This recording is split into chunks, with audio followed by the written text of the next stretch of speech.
कर्ण पिशाचिनी। ये कहानी है शायरा की, जिसे अगर मैं शापित शायरा कहूँ तो कुछ भी गलत नहीं होगा, क्योंकि उसे एक ऐसा श्राप मिला था जिसके बोझ तले जीने से अच्छा उसने चुना मौत को। अब हर दिन एक नए मर्द से संभोग की पीड़ा कोई कैसे झेल सकता है। मैं पिछले 10 साल से भूत, पिशाच और काले शक्तियों पर रिसर्च कर रहा हूँ, पर जो हाल मैंने शायरा का देखा उसके बाद मैं यही कहूँगा कि ऐसा किसी और के साथ न हो। बात तब की है जब शायरा अपने कॉलेज के पहले साल में थी। रंग सांवला और चेहरे पर चेचक के निशान, जिसे देखकर कोई भी अपनी नजरें फेर ले। कॉलेज में स्टूडेंट से लेकर लगभग हर प्रोफेसर तक शायरा को इग्नोर करते थे, जिस वजह से वह भीड़ में भी खुद को काफी अकेला महसूस करती थी। पर उसके शरीर की बनावट ऐसी थी जिसे देख हर मर्द का जी मचल जाए, पर उसका चेहरा देख कोई मर्द उसे अपने करीब नहीं आने देता, बस यही कहता, क्या फायदा इतने आकर्षक शरीर का जब शक्ल ही भूतों वाली है। शायरा को अब खरी खोटी सुनने की आदत हो गई थी। वो किसी की बातों का कुछ जवाब नहीं देती, बस क्लास के कोने में बैठ अपने प्यार रोनी को छुप छुप कर देखा करती। पर दाग से भरे चेहरे के कारण उसे अपनी दिल की बात कहने में डर लगता था। फिर एक दिन पता नहीं कैसे पर क्लास की बाकी लड़कियों को भी पता चल गया कि शायरा रोनी को पसंद करती है, जिसके बाद उन्होंने शायरा को घेर लिया और उसकी बुल्ली करने लगे।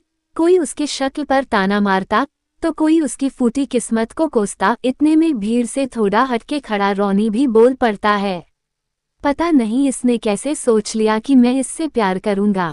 अपने प्यार से ये बात सुन शायरा का दिल टूट गया। उसका प्यार आंसू बन उसकी आंखों से बहने लगा था। जब शायरा से बर्दाश्त नहीं हुआ तो वो सबसे बचती हुई सीधे लाइब्रेरी की तरफ भाग गई और एक कोने में बैठ सिसक सिसक कर रोने लगी। उस वक्त मैं लाइब्रेरी से अपने लिए कुछ बुक्स लेकर निकल ही रहा था कि इतने में मुझे किसी के सिसकने की आवाज आई। मैं जब उसके पास पहुंचा तो देखा शायरा अपने आंसुओं में सराबोर हो रखी हैं। उस वक्त लाइब्रेरी में कोई नहीं था, इसलिए मैंने पहले उसे शांत कराया, जिसके बाद उससे रोने की वजह पूछी। मेरे इस एक सवाल पर शायरा ने अपना सारा दुख मेरे सामने रखते हुए कहा, आखिर मेरे साथ ही ऐसा क्यों होता है और मेरे चेहरे पर ही ऐसे दाग क्यों है? क्यों ऊपर वाले ने मुझे इतना बदसूरत बनाया है? क्यों? काश मैं ये सब कुछ बदल पाती तो सब मुझसे भी प्यार करते। शायरा की बात सुन मैंने उसे संभालते हुए कहा, अब इस बात का जवाब तो तुम्हें कर्ण पिशाचिनी ही दे सकती है। बाकी तुम्हें इन बातों पर ध्यान नहीं देना चाहिए, क्योंकि लोग दिल से सुंदर होने चाहिए, चेहरे से नहीं। मैंने उसे इतना कुछ कह दिया पर शायरा का सारा ध्यान बस उस कर्ण पिशाचिनी पर ही था, जिसे सुन उसने मुझसे दोबारा पूछा, क्या सच में कर्ण पिशाचिनी मेरे सभी सवालों का जवाब दे सकती है? हाँ, कर्ण पिशाचिनी भूतकाल से वर्तमान तक के सभी सवालों का जवाब दे सकती है, पर उसकी सिद्धि बहुत ही कठिन होता है, जो तुम जैसे बच्चों के बस की बात नहीं है। इतना कहकर मैं वहां से निकल गया। जाते जाते मैंने बस इतना देखा कि वो बुक शेल्फ में कुछ ढूंढ रही थी। मैं उससे पूछने ही वाला था कि वो क्या ढूंढ रही, पर इतने में वो और अंदर चली गई और मैं भी इस बात को महज एक इत्तेफाक समझ अपने काम में लग गया। फिर जैसे ही शायरा के तरफ मुड़ा तो वो वहां थी ही नहीं। अगली सुबह जब मैं क्लास लेने के लिए पहुंचा तो मैंने देखा कि शायरा एब्सेंट है। मुझे लगा कि कल के बात को लेकर कॉलेज नहीं आई, लेकिन अगले कई दिन तक क्लास की उसकी वो सीट खाली ही रही। मुझे उसकी चिंता होने लगी, इसलिए मैंने ऑफिस से उसके लैंडलॉर्ड को कॉल किया तो पता चला कि शायरा कई दिनों से अपने रूम से बाहर नहीं निकली और उसके रूम से कुछ अजीब अजीब सी आवाजें भी सुनाई देती है। ये सब सुनने के बाद मैं सीधे लाइब्रेरी पहुंचा और मैंने जो देखा उसे देख मेरे पैरों तले जमीन खिसक गई। कर्ण पिशाचिनी की सिद्धि वाली किताब गायब थी और उस दिन मेरे जाने के बाद शायरा भी तो यही कुछ ढूंढ रही थी। अब धीरे धीरे मुझे किसी अनहोनी का एहसास होने लगा था। मैं समझ चुका था कि कर्ण पिशाचिनी की सिद्धि वाली किताब शायरा अपने साथ ले गई हैं।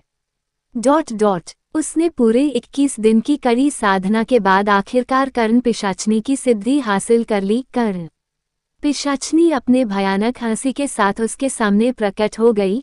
First storyboard and animator Kaan Pishachini, जिसके सिर पर मुकुट, शरीर 2 रंगों में बटा हुआ और आंख चांदी के तरह चमक रही थी, जिसके कमर से नीचे शरीर का हिस्सा काले धुआं जैसा था। उसे देख शायरा ने अपने दोनों हाथ जोड़ लिए। वो खुश भी थी कि उसने आखिरकार ये सिद्धि पूरी कर ली, साथ ही उसके मन में ये डर भी था कि कहीं उसके किसी चूक से कर्ण पिशाचिनी क्रोधित न हो जाए। कि तभी कर्ण पिशाचिनी ने शायरा के तरफ देखते हुए कहा, सामान ही नहीं बल्कि खुद शायरा भी। ये सब कुछ रोनी के समझ से परे था, इसलिए वह वहां से उल्टे पांव भाग गया और जाते जाते हड़बड़ी में एक फूल का गमला भी गिरा गया। रोनी तो भाग निकला था, पर गमले टूटने के वजह से शायरा की साधना टूट जाती है, जिससे उसके शरीर के अंदर से कर्ण पिशाचिनी चीखते हुए बाहर निकल गई। मेरे महीनों की तपस्या को भंग कर दिया इस रोनी ने, मैं उसे जिंदा नहीं छोड़ूंगी। शायरा को कुछ समझ नहीं आता है, पर वो इतना समझ गई थी कि जिस दौरान कर्ण पिशाचिनी उसके शरीर में वास कर भविष्य देखने की शक्ति की सिद्धि हासिल कर रही थी, उस दौरान किसी ने उसका ध्यान भंग कर दिया और वह रोनी था। कर्ण पिशाचिनी ने उसे सब कुछ देने के बदले के शर्त में उससे उसका शरीर मांगा था, जिसमें वास कर वो अपनी साधना कर सके, लेकिन साधना भंग हो जाने की वजह से वह अब रोनी के खून की प्यासी बन गई, क्योंकि अब उसे इस सिद्धि को वापस से करने में पूरे 1 साल लगेंगे। शायरा कर्ण पिशाचिनी के क्रोध को देख गिड़गिड़ाते हुए बोली। अपने प्यार को बचाने के लिए खुद को खत्म करने का फैसला किया।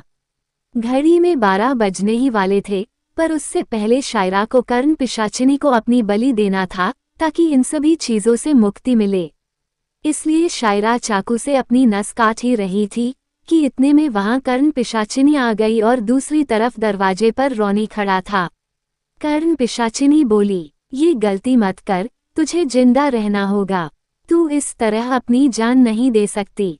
उधर रोनी बार बार दूर बेल बजा रहा था। शायरा समझ चुकी थी कि कर्ण पिशाचिनी उसे बातों में इसलिए उलझा रही थी ताकि 12 बजे के बाद वो रोनी को मार सके, और उसे इसलिए जिंदा रखना चाहती थी ताकि आने वाले चंद्र ग्रहण पर वह फिर से शायरा के शरीर को अपनी सिद्धि प्राप्त कर सके, और अगर उससे पहले शायरा की मौत हुई तो उसे फिर से अपने किताबों की दुनिया में वापस जाना होगा, जब तक कि कोई उसे दोबारा सिद्धि कर न बुलाए।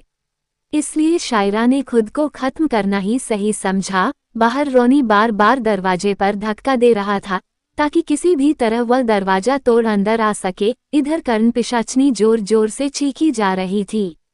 इतने में शायरा की नज़र घड़ी पर गई, जिसमें 12 बजने में सिर्फ 1 मिनट बचे थे।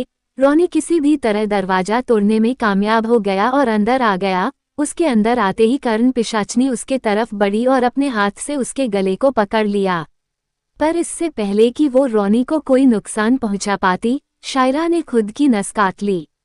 शायरा के नस काटते ही कर्ण पिशाचिनी ऐसे चिल्लाने लगी जैसे कोई उसे जिंदा जला रहा हो। उसका पूरा शरीर काले धुएं में बदल गया और वो वापस उसी किताब में समा गई। रोनी भी उसके चंगुल से छूट गया और सीधे भागते हुए शायरा के पास पहुंचा। शायरा को खून में लथपथ देख रोनी फूट फूट के रोने लगा। शायरा अब इस दुनिया से जा चुकी थी। रोनी ने शायरा को बाहों में भर बस इतना कहा, शायरा तुमने मेरे लिए अपनी जान दे दी और मैं तुम्हें ही गलत समझता रहा था। हो सके तो मुझे माफ कर देना। मैंने तुमसे ही प्यार किया है और मैं तुमसे ही प्यार करता रहूंगा। रोनी ने शायरा के प्यार को समझने में कुछ ज्यादा ही देर कर दी। कहते हैं शायरा की आत्मा आज भी मुक्त नहीं हुई और वो आज भी उस किताब की निगरानी करती है ताकि कल को कोई और कर्ण पिशाचिनी के श्राप को ना भोगे।